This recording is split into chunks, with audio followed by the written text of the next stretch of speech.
Hi, folks. This is Mark by Mark A. Foster, Ph.D., for the Institute for Dialectical Meta-Realism. As most of you know, I think, the lectures I give on my podcast episodes are improvised, and this will be no exception. What I will be trying to do here is to connect the last few podcasts I made on both the Project 2025 and also the issues concerning President Joe Biden and what may happen in the coming months, depending upon whether Joe Biden remains in the presidential race or whether he drops out and gives his position to Kamala Harris or to somebody else. It seems to me that no matter what happens, this year and next year are going to be extraordinarily trying here in the US. And I believe in karma. To me, karma is a part of the dialectic. That is what Roy Bhaskar, the founder of critical realism, said. He wrote extensively on karma, especially after he took his trip to India, his father's homeland, back around the year 2000, and he began to develop the final turn of his philosophy of critical realism, which he called the philosophy of meta-reality. Meta refers to the spiritual, the etheric realms, the inward realms, or the realms that we experience through phenomenological meditation, which was advocated by Roy Bhaskar. And reality refers to the objective planes of reality that we observe through our senses and then speculate upon the inner reality by the events that we see, and we can make certain conclusions from those. So there is a kind of synthesis, I guess you could say, between meta and reality. And that synthesis produces the nature of who we are and who we can be, and how, as transformed beings, we can do our part in working toward the establishment of revolutionary socialism or communism. Seems to me that here in the first world, here in the Western world, the best that we can do right now is resistance. Now, that is a common refrain from people like me, from Maoist third worldists. We are not first worldists. And so, to me, it is extraordinarily unlikely. I'm not going to say impossible. Nothing is impossible as far as I know, but extraordinarily unlikely that there will be revolutions here in the first world. Why? There is insufficient dialectical potential. We can see that in the race between Donald Trump and Joe Biden. What other country in the world would have such a exhibition? An exhibition. Two men, elderly men, honestly not much more elderly than me, about 10 years or so, but still, their minds are not doing very well right now. And they, with their dementia, are the two primary candidates in the duopoly, the kind of political system that we have in the United States, which makes it virtually impossible for anyone except a Republican or a Democrat to be elected to any high political office, or for that matter, even to most low political offices. That is the gateway. You need to be a Republican or a Democrat. And this time, we have Trump and we have Biden. Biden, who did horribly at the first presidential debate, absolutely horribly. Members of his party are totally in tatters over the whole thing. Many of them are trying to persuade him to drop out, to choose Kamala Harris as the person to run in his place. Others are trying to convince him that there should be an open convention next month and that the delegates should be allowed to pick the person who will be the Democratic candidate. And of course, under those circumstances, President Joe Biden could be the person that they pick. I listened, as I mentioned before, to this podcast, which I don't ordinarily watch, The Young Turks, where the lead commentator and the primary owner, Cenk, said that he thinks that by this Monday, which is only 2 days from now as I speak, President Biden will drop out. I have watched more recent podcasts by him. He has become somewhat more reserved. I haven't heard him say Monday in about 24 hours. Does he still believe that that will happen on Monday? I don't know. It's possible, I assume, but it is also possible that Joe Biden may not drop out at all. He may actually go through with the process of running for president of the United States. So you have Joe Biden on one side. You have Donald Trump, who also arguably has dementia. Whether it's better or worse than Biden's is not mine to determine. I am not a physician. I am not a neurologist. I am not qualified to make that kind of evaluation. It is quite possible that at the second presidential debate, Trump will do really bad himself. He certainly has done badly in some of his campaign tours when speaking before his audiences. So I guess depending upon the day, depending upon even the hour, he may or may not do a good or a bad job in the upcoming presidential debate. But Trump, unlike Biden, is a convicted felon. It looks right now as though Trump will be elected president, all things being equal, meaning assuming nothing changes between now and November, Trump will most likely be elected president of the United States. The Supreme Court, for its part, SCOTUS, has dropped some hints that it may actually overturn the convictions that Trump has received so far.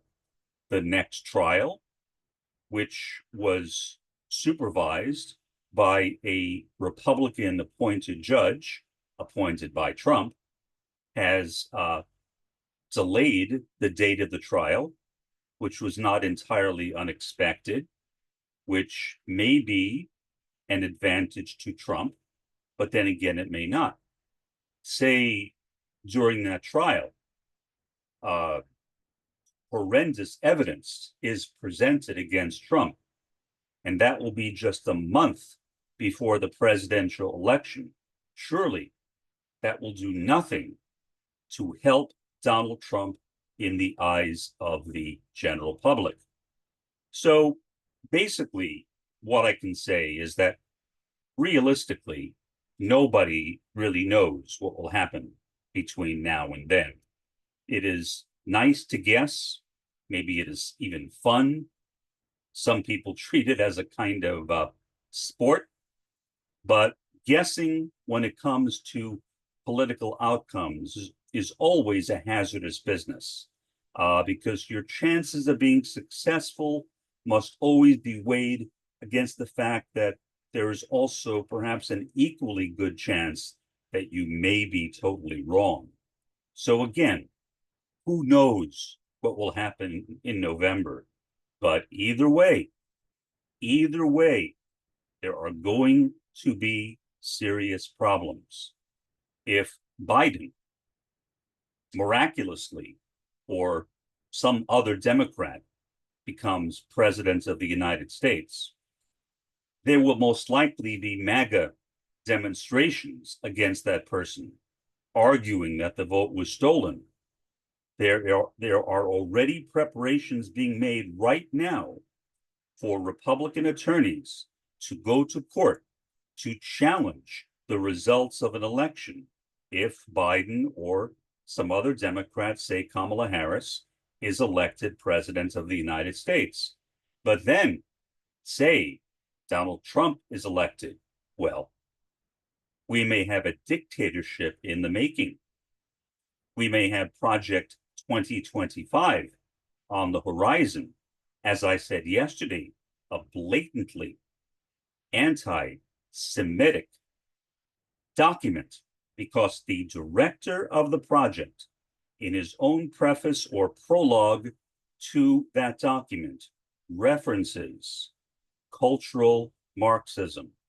And as director of that project, he is no fool. He assuredly knows what Project 2025 is when it mentions cultural Marxism. It is a conspiracy theory. It is a neo-Nazi conspiracy theory. It is based on the Nazi conspiracy theory of cultural Bolshevism. And so, in effect, we will have a president. Perhaps if you read Project 2025 carefully, perhaps even a dictator, one with a strengthened executive, which is what Project 2025 advocates, who may be able to do all sorts of things. And if you recall the last Trump presidency, Trump was always frustrated over things he could not do.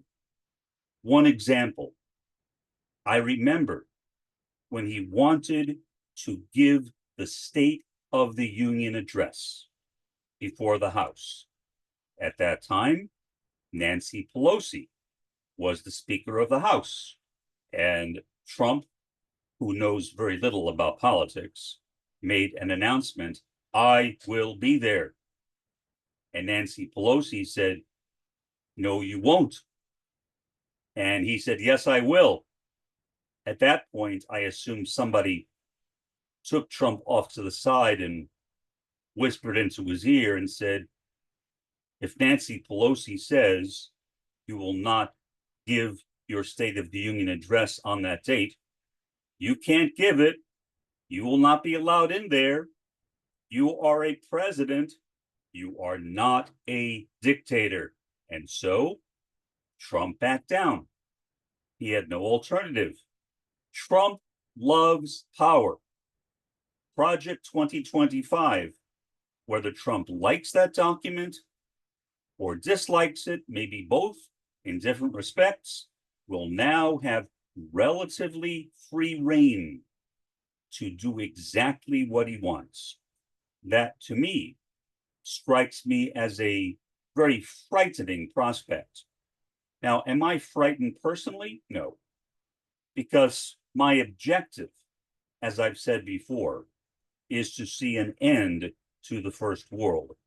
The First World as the beast of the capitalist world system, and the US as the head of that beast. So if the US falls, if the First World falls, if the capitalist world system itself falls, I will celebrate.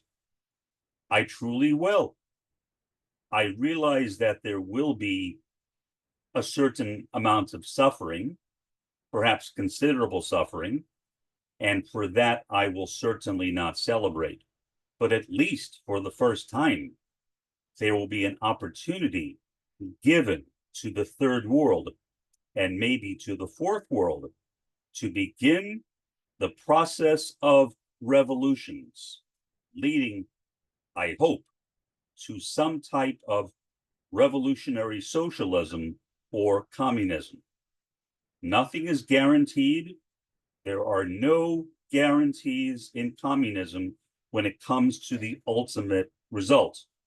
The only guarantee we have is that the capitalist world system will fail. Why? Because it is failing already. The capitalist world system is defective. The contradictions in that system make it impossible for it to continue indefinitely into the future. Now, how long is indefinitely? I don't know, and neither can anyone else know. But my observations tell me that we do not have that much more time, especially considering what is happening this year and into next year with the soap opera surrounding Joe Biden and Donald Trump. We will see how it plays out, but we need to be very careful. And that is why in a previous episode that I made last week, I suggested, and it was only a suggestion, and it is not based on any hard information. It just comes purely from my gut, that if you have the means, and honestly, I do have the means, but I'm not going to do this. So you might consider that when evaluating it for yourself, that you are listening to a person who can do this, but will not do it anyway. But if you have the means, my suggestion is that at least you consider the possibility of becoming a migrant, preferably a migrant to some third world country, not in the first world, not to Canada, not to Europe, not to Australia, not to New Zealand. I do not, however, want to make a specific suggestion regarding a country. I think that is something that each of you, if you are so inclined, need to work out for yourselves. But again, bear in mind that if I wanted to, I could pick up at this very moment and leave where I am and move someplace else. But to be honest, given my age, given the fact that I am on Social Security and Medicare, it seems inconvenient, I guess is the best word for it, for me to move personally, and so I won't.